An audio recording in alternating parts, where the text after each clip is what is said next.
Good morning students. तो इस video में हम पीसी के पावर सप्लाई के बारे में पढ़ेंगे। तो हमारे पीसी में जो पावर सप्लाई है वो दो तरीके से हो सकती है, एक एसएमपीएस और एक एलपीएस।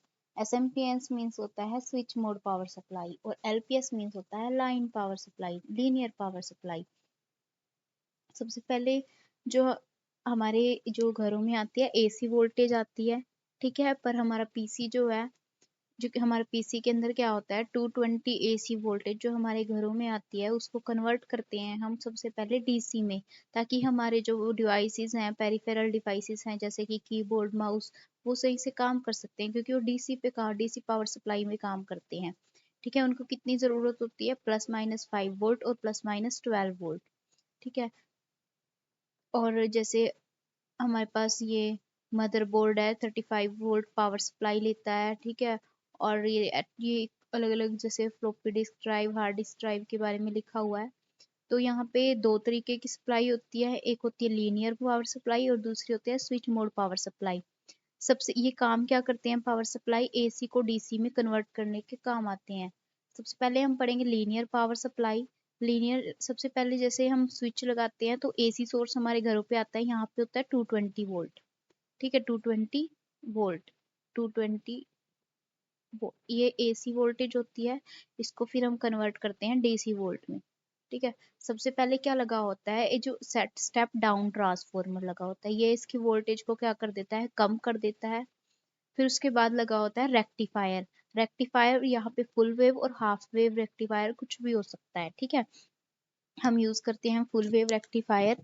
ये क्या काम करता है, एसी को डीसी में कन्वर्ट करता है, ठीक है। एसी को कन्वर्ट करता है डीसी में, पे डीसी में। ओके, ठीक है। तो स्टेप डाउन ट्रांसफॉर्मर क्या करेगा, वोल्टेज को डाउन करेगा, बट रहेगा वो स्टिल एसी में ही, एसी वोल्टेज ही रहेगी बट 220 से कम हो जाएगी। फिर हम लगाते हैं रेक्टिफायर। ये क्या काम करेगा, एसी को डीसी में कन्वर्ट करेगा, ठीक है। यानी फुल वेव रेक्टिफायर क्या होगा, जो है बाई डायरेक्शनल करंट को यूनिडायरेक्शनल कन्वर्ट में, यूनिडायरेक्शनल वोल्टेज में कन्वर्ट करेगा। तो इसकी आउटपुट कुछ ऐसी होगी, यानी पल्शिएटिंग डीसी। उसके बाद हम लगाते हैं फिल्टर। फिल्टर क्या काम करता है, इस पल्शिएशन इस पल्सिएटिंग डीसी को लीनियर प्योर डीसी में कन्वर्ट करता है। इसकी इनपुट ऐसी होती है और आउटपुट हमें क्या मिलती है, प्योर डीसी, ठीक है। जिसका ना मैग्नीट्यूड चेंज होता है ना डायरेक्शन, वो होती है हमारे पास डीसी। इसलिए ये फिल्टर इसका नाम लगा है, क्योंकि इसको फिल्टर कर रहा है। उसके बाद लगा होता है हमारा regulator and then VDC. Means यहाँ पे जो है कि हम उसके बाद यहाँ पे हमारा जो है वोल्टेज है वो डीसी वोल्टेज में कन्वर्ट हो जाती है। और देन हमारे जहाँ जहाँ हमें पेरिफेरल को देने होते हैं हम उसको यूज कर सकते हैं। ये दो तरीके के होते हैं, एक सीरीज और एक शंट टाइप। इसमें क्या होता है, जब हम सीरीज में लगाते हैं, ठीक है, यहाँ पे जब हम आउटपुट कहाँ से है, ट्रांजिस्टर के एमिटर से जब हम आउटपुट को ले तो हमारे पास सीरीज टाइप होएगा, और जब हम बेस से वोल्ट आउटपुट को ले तो हमारे पास क्या होगा, शंट टाइप, ठीक है। तो दोनों ही वोल्ट, दोनों ही रेगुलेटर रेगुलेटर के लिए काम करते हैं। दोनों ही वोल्ट सीरीज टाइप रेगुलेटर और shunt type regulator voltage regulate करने के काम आते हैं, ठीक है। यानी वोल्टेज रेगुलेटर मीन्स पीछे से वोल्टेज में अगर थोड़ी बहुत फ्लक्चुएशन हो भी जाए तो आउटपुट पे जो वोल्टेज है वो कांस्टेंट रहे। यानी कि हमारे फिल्टर करने के बाद भी अगर उसमें कुछ रिपल्स रहते हैं तो वोल्टेज रेगुलेटर क्या काम करता है कि चेंज होए, थोड़े बहुत चेंज को वो क्या करता है, आउटपुट पे कांस्टेंट ही सप्लाई देता है। तो सीरीज टाइप और शंट टाइप, सीरीज में क्या होते हैं, लो रिपल्स क्या होते हैं, लो होते हैं, better voltage regulation than shunt type, but ये हैवी होते हैं और बल्की होते हैं, ठीक है। और इसमें नो शॉर्टकट प्रोटेक्शन है क्योंकि सीरीज पास ट्रांजिस्टर है, ठीक है।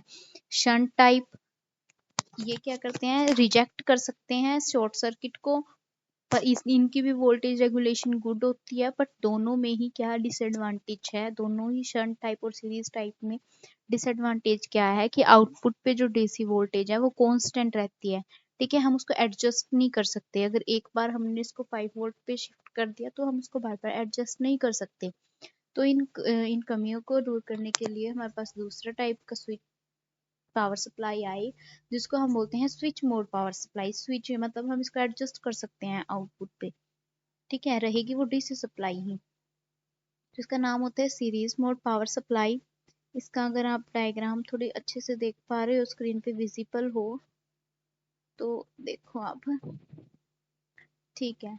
सबसे पहले इसमें क्या लगा होता है, एसी को डीसी में कन्वर्ट करने के लिए ट्रांसफॉर्मर, ठीक है, जैसे उसमें लीनियर मोड में भी लगा हुआ था। सबसे पहले यहाँ पे ट्रांसफॉर्मर के बाद filter and rectification and filter. यहाँ पे जैसे कि ट्रांसफॉर्मर के बाद रेक्टिफायर लगा होता, ट्रांसफॉर्मर के बाद रेक्टिफायर एंड फिल्टर लगा हुआ था, इसमें भी सेम रेक्टिफायर एंड फिल्टर, ठीक है, ये एक साथ है। और उसके बाद लगा होता है एक स्विच, और स्विच के बाद ये एसी को फिर से किस में कन्वर्ट कर लेते हैं, डीसी में। डीसी को किस में कन्वर्ट कर लेते हैं, एसी में। यहाँ से जो डीसी को किस में कन्वर्ट कर लिया जाता है, अगेन हाई फ्रीक्वेंसी जो है, high frequency transform, high frequency AC transformer है यहाँ पे, यानी इस बार इसकी फ्रीक्वेंसी को हाई कर दिया जाता है और एसी कन्वर्ट में कन्वर्ट कर लिया जाता है। उसके बाद अगेन यहाँ पे क्या लगा हुआ है, रेक्टिफायर एंड कन्वर्टर।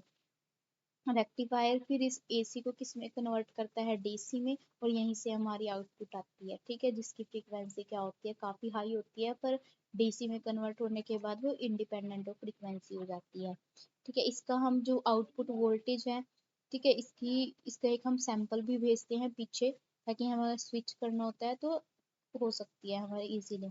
ये जो इनपुट सेक्शन है और ये जो सेक्शन है जहाँ से हम डीसी पावर सप्लाई लेते हैं, ये दोनों जो क्या होते हैं, आइसोलेट होते हैं, इन दोनों को कोई कनेक्शन नहीं होता। तो हम जो आउट यहाँ से जो सैंपल ले रहे हैं, इसको भी हम ट्रांसमीटर के थ्रू या फिर जो हमारे पास आईआर डिटेक्टर, आईआर डायोड लगे होते हैं, उनके थ्रू ट्रांसमिट करते हैं। और जैसे कि output rectification and filter are isolated from high frequency switching section by a high frequency transformer. यानी ये जो एसी रेक्टिफायर होते हैं और ये जो हाई फ्रीक्वेंसी रेक्टिफायर होते हैं, इन दोनों के बीच में क्या है, आइसोलेशन होता है, एक दूसरे से कनेक्ट नहीं होते। और ऐसे ही इनपुट और आउटपुट सेक्शन, यानी इस पूरे सेक्शन और इस पूरे सेक्शन के बीच में क्या होता है, एक आइसोलेशन लगा होता है। Control circuit contain speed IC, और यहाँ पे कंट्रोल सर्किट लगा होता है। कंट्रोल सर्किट क्या काम करता है, जो हमने यहाँ से रेफरेंस, जो हमने यहाँ पे आउटपुट का जो एक वो दिया, सैंपल दिया होगा, उसको हम क्या करेंगे, रेफरेंस करेंगे। एक यहाँ पे हमारे पास लगा होगा कंपेरेटर, ये क्या काम करेगा, एक करंट रेफरेंस करंट को और यहाँ से करंट के सैंपल को, इन दोनों को जो है कंपेयर करेगा, और रेफरेंस करंट के यहाँ पे हम भेज देंगे कंट्रोल सर्किट में। ये ओवर वोल्टेज को प्रोटेक्ट करने के काम आता है, ठीक है, ओवर वोल्टेज ओवर करंट इसके प्रोटेक्शन में काम आता है कंट्रोल सर्किट। ये इस पूरे सर्किट को क्या करता है, कंट्रोल करता है। और यहाँ से यहाँ पे हमारे पास क्या आती है, पल्सेस जाती हैं। जब ये भी पूरा सिंक्रोनस सिस्टम होता है, जब यहाँ से पल्सेस जाती हैं तभी हमारा जो है आउटपुट नेक्स्ट यहाँ पे ट्रांसफर होती है। High frequency square wave drives as electronic power switch circuit to convert DC into high frequency AC। यानी यहाँ पे जो ये हाई फ्रीक्वेंसी एसी लगा और ट्रांसफॉर्मर लगा हुआ है, ये डीसी को किस में कर देगा, हाई फ्रीक्वेंसी एसी में कन्वर्ट कर देगा, which is reconnected to regulated DC output. उसके बाद हम इससे फिर से क्या करेंगे, इसको, इस हाई फ्रीक्वेंसी एसी को हम रेक्टिफायर से पास करके देन अगेन हम इसको डीसी, रेगुलेटेड डीसी में कन्वर्ट कर लेंगे, जहाँ से हम आउटपुट लेंगे। इसकी एफिशिएंसी मोर होती है एलपीएस के कंपैरिजन में, क्योंकि इसके अंदर हम हाई फ्रीक्वेंसी एसी का यूज कर रहे हैं। To convert back to regulated DC is much smaller and cheaper। यहाँ पे in most SMPS regulation of both line and load voltage is provided। For DC output regulation, a sample of DC voltage is feedback through an opto isolator। Opto isolator means यहाँ पे जो ये लगा हुआ है, ठीक है, एक रिसीवर, एक ट्रांसमीटर लगा हुआ है यहाँ पे, to control the circuit and compare with the reference voltage। Any error is sensed and is used to control the output of DC voltage। ये मैंने आपको पूरा बता दिया, यही इसके बारे में लिखा हुआ है, ठीक है। तो हम बात करेंगे comparison, simple switch mode power supply और एलपीएस मोड पावर सप्लाई के बारे में कंपैरिजन।